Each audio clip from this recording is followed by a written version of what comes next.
Good afternoon. Welcome to this week's episode of Safety Culture Strategies, brought to you by Safety Culture Solutions. I'm Mike Kinney, your host. Each week, we have the pleasure of talking with leaders of industry, safety professionals, safety practitioners on all these aspects of safety culture, including leadership, managing employee engagement, continuous improvement, because there's so many facets of having a positive safety culture. And today we are very, very honored and thrilled to have with us on the show is Miss Deborah Roy. She is the president of SafeTech Consultants Incorporated, consulting on global safety and health management systems, total worker health, risk management, and sustainability. Deb has more than 35 years of occupational and health experience and is honored as an ASSP Fellow in 2018 for significant contributions to the profession. She is also the president of the American Society of Safety Professionals, ASSP, the world's oldest professional safety organization. She recently retired as a corporate director of safety and health wellness at L.L.Bean, where she led a staff and programs that impacted 10,000 employees globally. Roy's innovative approach to safety resulted in the implementation of safety management systems at 7 sites in 7 years, significantly improving injury rates and reducing cost. Deb is also a pandemic planning expert who has been involved in several COVID-19 webinars and podcasts to help workplace safety and health professionals navigate through the current crisis and direct their own organizations. She holds a Master's of Public Health and Occupational Health and Safety from the University of North Carolina. Deborah, good morning. Welcome to our technically afternoon here on the left coast, and thank you for being part of our show today. How are we doing? Doing well, thank you. Well, again, thank you so much for being with us. And we've been talking before and sharing lots of information about safety culture and just what it means and what success looks like, and talking about your career journey, your time with L.L.Bean, and you be able to make a difference over 10,000 people. So I think you got a little skin in the game, as my granddaddy would say. So it definitely ain't your first rodeo. So to kind of get our toe in the water, for a senior leader who's listening and viewing our show, these different shows we had and one we're doing today, what's one of the most important things that they can help with to ensure they have a positive safety culture that can be sustainable? Yeah, I think the most important thing is to recognize that this approach to safety is really a broader one. It's not a single effort. And we really need to have a comprehensive focus on our organization.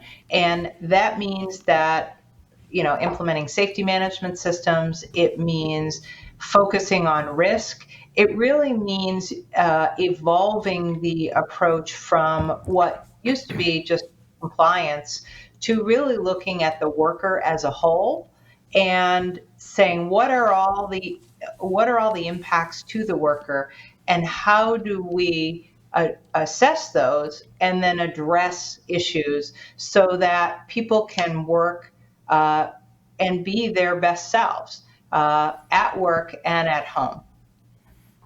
Excellent.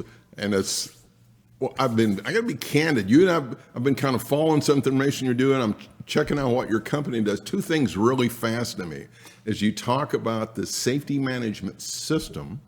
And then the other piece I like about it is you talk about quality of some of the work your organization does. And I don't know if I hear a lot of that sometimes from some organizations, especially, no offense, consultants, because, I are one, but is that they seem to kind of push and get it done real quickly, or they just don't have the mental fortitude or wherewithal to be able to stand back and look at this more, I guess, holistically, so that you're looking at the complete safety management system, just like you're touching upon. So just at like the 50,000 foot level for your SafeTech consultants, what have you observed where you've seen some successes and maybe where they needed a little help and maybe you could have turned them around a little bit? I will say that for the most part, one of the reasons that my organization was focused on quality is our clients were really looking for best practices. They were looking to be world class. And in order to do that, you can't be trying to do the bare minimum. You have to really be focused on what's the best approach for this organization. And that's not necessarily something that is going to get done next week. So I think in our case, our clients are really in it for the long haul, and therefore they select a firm like ours for that reason. They're looking for that practical, technical assistance that will get them to their goals. And that's really the intention, is to provide that high level resource. One of the things that I always focused on is, in a consulting firm, you can make more money if you have a lot of junior people that work for you with a couple of names. And and the fact is, Yes. that was never my approach. Good for you. I also was focused on my employees, and I wanted people to work in the firm and work smarter, not harder. Because my experience in consulting, working for other people before that, in the environmental industry, for example, people worked 80-hour weeks, and you burn out in a couple of years that Absolutely. way. Absolutely. So I was focused on not only what are we providing to our clients, but also what kind of a work environment am I providing to my employees. Good for you. And I've done a lot of the ISO work, ISO 9, ISO 14. I'm certified lead auditor, ISO 45001. And when I hear senior professionals like yourself, the C-suite of companies talking about sustainability and that broader approach and the long-term traction, you're kind of making my heart smile, Deb. I got to be candid. Because some organizations, they want that quick solution, and I refuse to name names. I've had the pleasure of speaking a lot of different national conferences, not near as many as you, but we've done more than one. And inevitably, when I go through the vendor rows and I talk to different people, I see some of that, buy this CD, Spatial Day, it's only $19.95. Here's your checklist and you're good to go. So, and maybe they do have good intentions, but I think that doesn't necessarily help the senior leaders of organizations when they realize that quick fix really isn't going to get you very far. Well, and that's the thing. So if you keep paying for quick fixes, you're wasting money. The reality is, you need to understand the culture of that organization and what's going to be the best approach for that organization. And as a consultant, you need to spend some time with that group to know that. Yes. For example, one of my clients years ago was an organization that really wanted to improve the scenario. And after going through all of the interviews with different levels of management and employees, we presented a solution that included changes to the way the C-suite actually operated from a health and safety standpoint. Wow. And they were open to that. And they were one of my clients who actually implemented everything we told them to do. And so I think that's really important, is there has to be some vulnerability at the C-suite level to say, I don't know everything I need to know. And I think with COVID, a lot of the C-suite has figured that out, that they needed help. And health and safety professionals were able to provide that assistance in this case. But prior to that, from a management system standpoint, I think the assumption is, as you said, it's just here's the checklist. What do we need to do to get over this hurdle? But the fact is, it really needs to be a long-term change in that organization that fits the culture. And since every organization has a different culture, there may be some similarities in the strategies, but it's not one size fits all. And you really have to be able to work with that organization to understand what the various issues are as a consultant. You're right on target. As you're leading some of these thoughts, I'm just sitting there grinning inside. Now I'm grinning. We're on screen together, but and I've been with organizations. They asked me to sit on some meetings. So there's the C-suite people, there's been an injury, and they look at the safety manager and say, you know, Fred or Sally or George, whoever it is, what are you going to do about it? And I went, ooh, okay, well, here's an opportunity for more discussion, right? Because, and Yeah. like you're saying, because each organization, that culture, and part of it is how the leadership owns it. I've crafted a white paper I've shared with a lot of my clients, management by walking around versus just stumbling about. And I told him, you really need to get out of your office. We had Dean Alling on from Atterbury Grain to very recently. And his phrase is, you know, get out of your penny loafers, right? Put on your work boots, right? And get out there. And because if you can't get a sense of what's truly going on at the shop floor, then your Right. ideas of how successful you are usually kind of biased. And then I have some organization, they love to brag about their injury rates. And I said, and then I get to know some of their safety guys. I said, okay, is this due to systems, or candidly, are you being lucky? And usually by then we're having a beer at night or something. And they'll say, well, you know, our systems aren't that good, but the boss really doesn't like to hear about injuries. I went, ooh, I think we have another opportunity for discussion. But inevitably, what I found, Deb, is when you talk to those senior leaders, when they say, oh, you know, we don't want to see anybody get hurt, they think they're conveying the right message, and probably they're instilling some negative aspects about safety culture they never envisioned occurring. Well, and that's part of the challenge is if the C-suite's typically looking at lagging indicators. And so that's the assumption is that's what we should focus on at every other level. The fact is that you really need to look at risk. And if those senior leaders are not asking about the risks and not really understanding how to prioritize risk, then they're not going to ask the right questions. You also really need to consider the fact that the organization itself needs to have more of a value on health and safety. I mean, one of the reasons I actually decided to go to L.L.Bean in the executive role is they had 6 core company values, one of which is safe and healthy living. Wow. So the culture really supported it, and the senior leadership really got it. And it took time for everyone to really be able to, to talk through all of the approach. But the fact is they understood it and they were able to carry it through. And, and quite frankly, many years ago, 20 some odd years ago, they did have a serious injury that the CEO, who was the grandson of the founder at the time, really talked to the injured worker himself, and was really moved by the fact that the company put this individual in this position. And even back then, they started to change their thought process.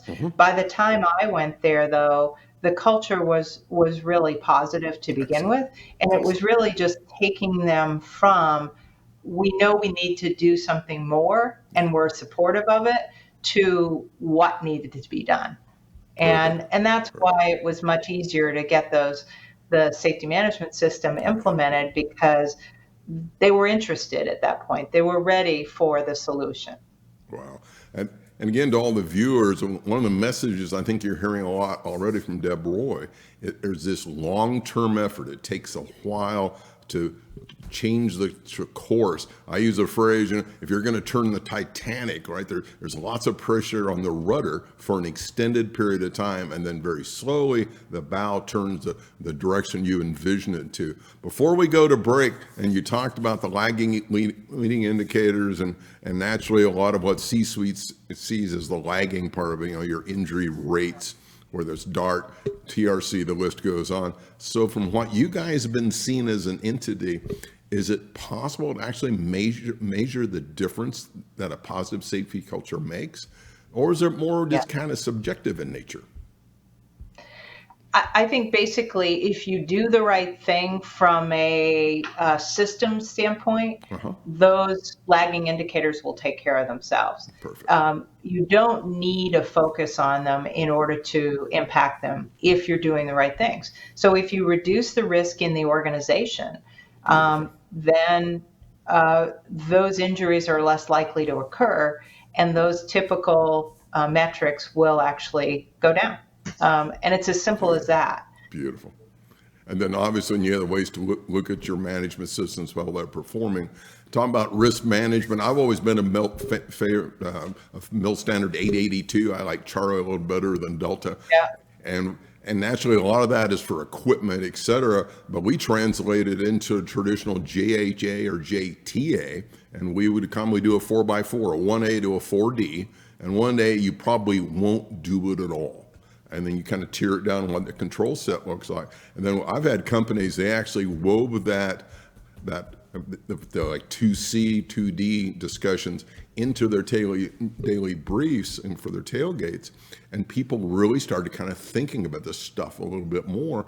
And at times Kraft would say, is this the right rating for that potential risk? And I'm like, wow. So now we have people that turn tools for a living that are starting to talk about risk, how it applies to what they do daily. And that's what we were doing as well. We taught the employees to actually assess risk. Yep. And you had professionals working with them over time. But oftentimes, once the individuals on the floor understand the concept, they can really properly do a risk assessment. Mm-hmm. And it's really critical because they're the people doing the work. Yep, and they know what all the ins and outs of those jobs are. And so by having them do the risk assessment, it also helps because when they then find hazards, they understand the prioritization process. So if it's a minor situation, otherwise, if you just tell people, here's how to find risks in the organization or hazards more specifically, those individuals won't look at the risk of it. They'll just look at, it's a hazard to me. Well, the fact is it may be a very low level hazard and it may not be the priority. But if you don't get back to that individual and say this was fixed, you're going to turn them off. So by making sure that everyone has that lens of we need to prioritize the risks and you're going to use the resources based on the highest risk and work your way down, then I think there's a better understanding of why did this thing get fixed and not this one in my area. You're right on target. And I found as well working with the safety team and the safety protection practitioners at the shop floor, as we'd go through, I said, what kind of hazards? And some of them younger in their career, they go, well, we have weather. I said, okay, no, let's slow our roll. I said, every day we have weather. San Diego has great weather. So are we talking inclement? She says, I'm talking about tornadoes. I said, okay, now we got an idea of what the true hazard is, right? And then you start talking about controls. But commonly, like you're saying, after a few iterations of this, they go, oh, right. And then they start getting in the game. Tell you what, ladies and gentlemen, boys and girls, don't go away. We have a brief break. And we're going to come back and talk about one of my favorite topics for many, many, many, many, many years is American Society of Safety Professionals, ASSP. And trust me, Deb knows a lot about it, and there's lots of ways it can make a difference in your careers wherever you sit in the organization. Stand by. We'll be right back.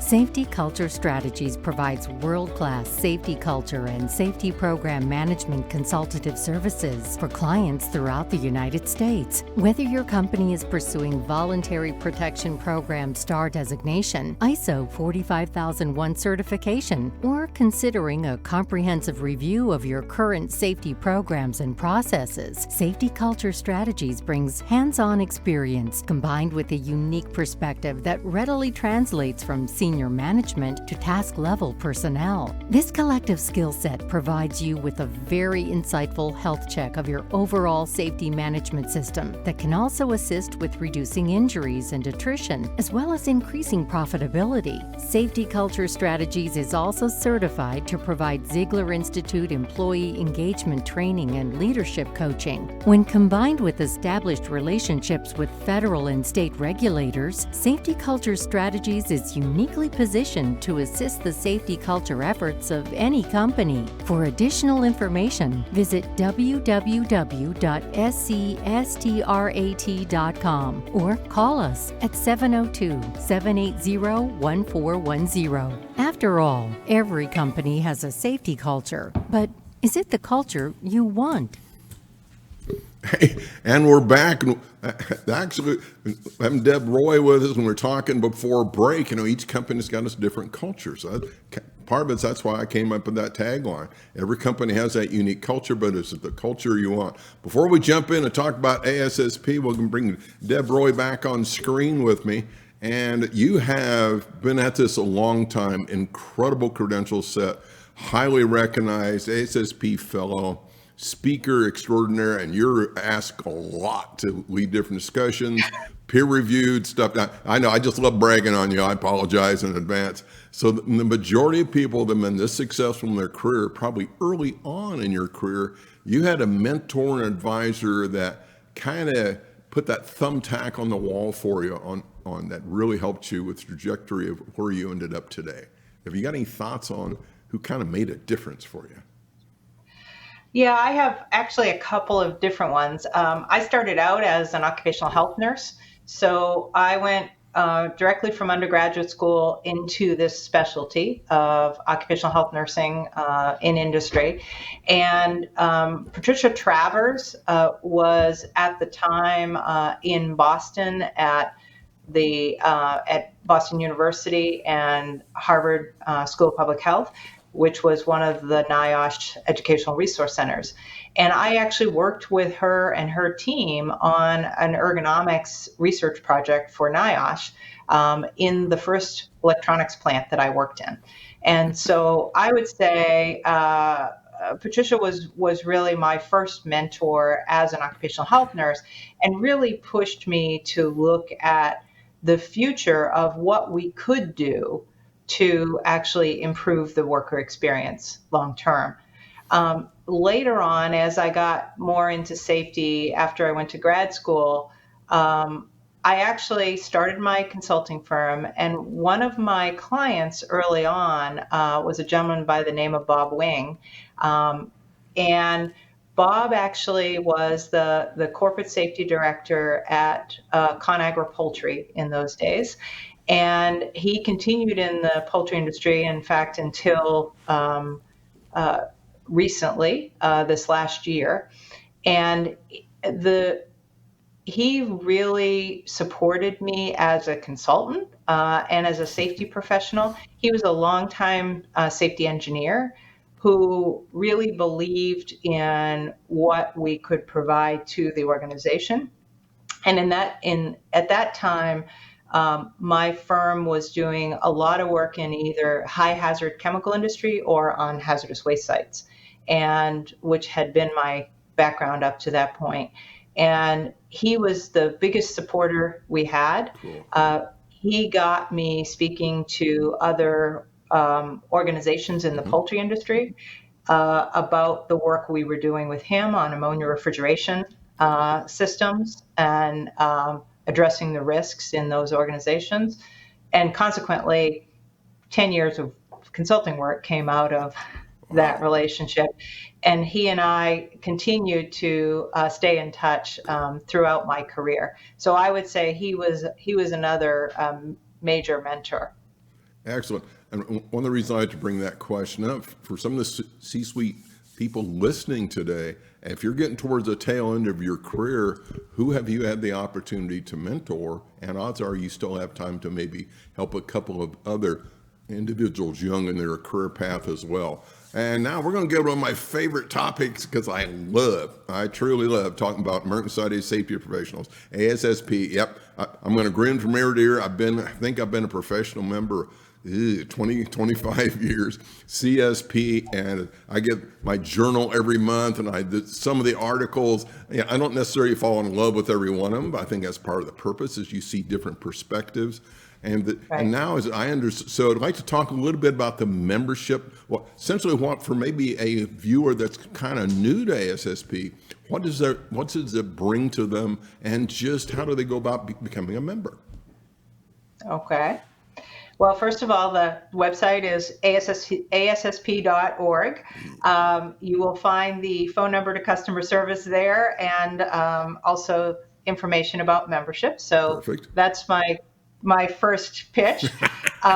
Perfect. But also, ASSP really has a long-standing reputation as a provider of continuing education.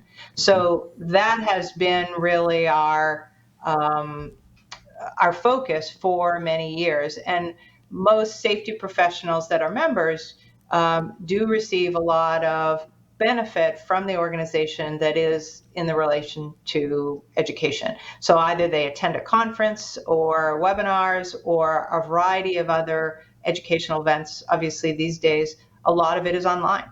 So you can really access that education from anywhere. And throughout COVID, obviously, we've been doing a lot of free education the entire last year and a half or so. And so that's also available to anyone, including members. I would also say the Society also provides great consensus standards. So we're the secretariat for a lot of the consensus standards. Correct. That makes a huge difference from a worker perspective because that actually protects workers more so than necessarily a regulation that takes years to actually develop. So I think that's another really important benefit of the society. We also are really focused on the value of the profession. And in fact, the society really helps businesses understand safety professionals and why they would hire safety professionals so that we can actually be proactive. And to your point earlier, we're not there to solve the problem for them. We're there to help with that proactive approach to safety, identify the risks, and really increase productivity in that.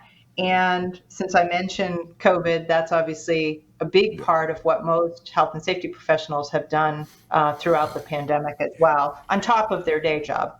Yes, exactly. And then I would say, lastly, the member community is probably the biggest piece for a lot of people, is really the network. And again, during this last year, we've been able to do everything virtually. And so our members who are outside of the U.S. have really appreciated that because they could actually attend everything. And I think that's been a great opportunity. What we've learned in that process, because the conference last year in June of 2020 was completely virtual, we met members who had never been able to attend a live conference before. So we met people that may have been members for 15 years, but they had never been to a conference. They may be in a company that has a lot of safety professionals and only certain numbers get to go. So what we realized is there's lots of people that's a better resource for them. So this year, September 13th through the 15th, we will actually be hosting our first hybrid conference. Cool. It'll be in Austin, so you'll have to join us, Mike. Austin I think rocks. It'll be a lot of fun. And so this conference will actually have live streaming for the big events that we usually have on stage that are the keynotes. Those will all be live streamed. So anybody that's joining virtually will be able to see the same event that we're all seeing live. Perfect. And then the other sessions will be separated so that each group will get their own educational sessions.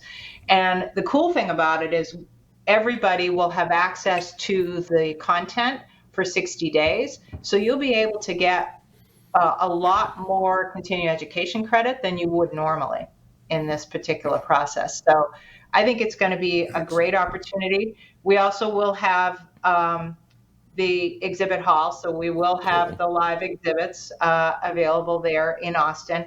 And really, it gave us an opportunity because we normally can't use a small city like Austin for this conference. We've gotten so big that we're down to a very narrow number of cities that actually can host an event that large. So we saw this as a great opportunity to switch to hybrid coming out of the pandemic, and also to be in a situation to be able to try out a new city, which I think will be really fun to do. Oh, absolutely. And Austin's going to welcome. Austin's a great town. They got amazing food. And they're in Texas, so they're known for the hospitality. And I tell you, for all our viewers, the ASSP National Conference, it's a big deal because it's a national conference. What fascinates me is I've had the pleasure of presenting a series of technical papers there. You bump into old friends, you meet some new ones, and you truly have the opportunity to learn from the best on some of these strategies. And some of the vendors you have there, Deb, are just, they're kind of on the cutting edge of so much of this stuff that candidly, you probably wouldn't have the opportunity to bump into them, so to speak, versus when you're just walking and checking out new vendors. Right. No, I agree. And I always enjoy that experience. And I think it'll be a great opportunity to be there. And even though I'm a vegetarian, and they've assured me that there's vegetarian barbecue in Austin. So. Okay, excuse me. Okay, vegetarian barbecue.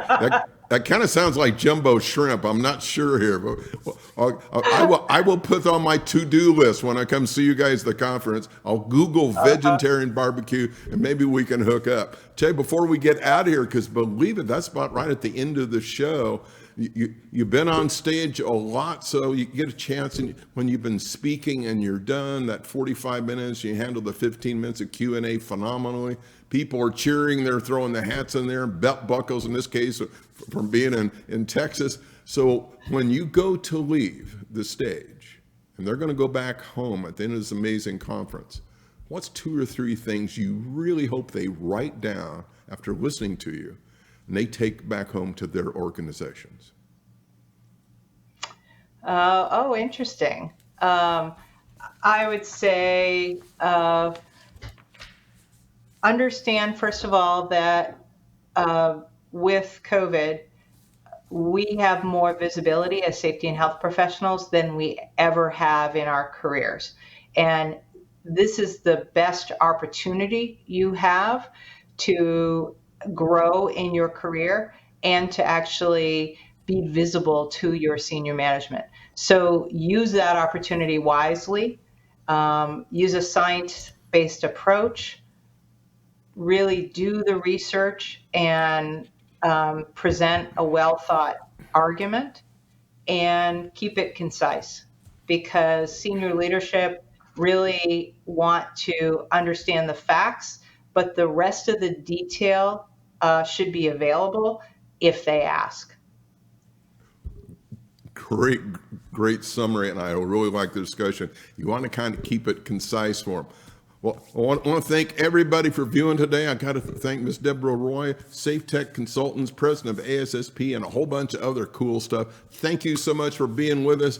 And I think as a reminder, listening today, what can really help anybody is look through the lens of risk at your daily task. And when you've really been successful with that type of process, the people closest to the work, they're helping do it for you on a daily basis. That concludes this week's episode of Safety Culture Solutions, brought to you by Safety Culture Strategies. I'm Mike Kinney, your host. You can reach me at 702-780-1410. Our website's www.scstrat.com. And my email, here you go, mike@scstrat.com. And until next week, you have a safe journey out there, and we wish you all the best and helping continue enhance your positive safety culture. Have a great day. Bye-bye.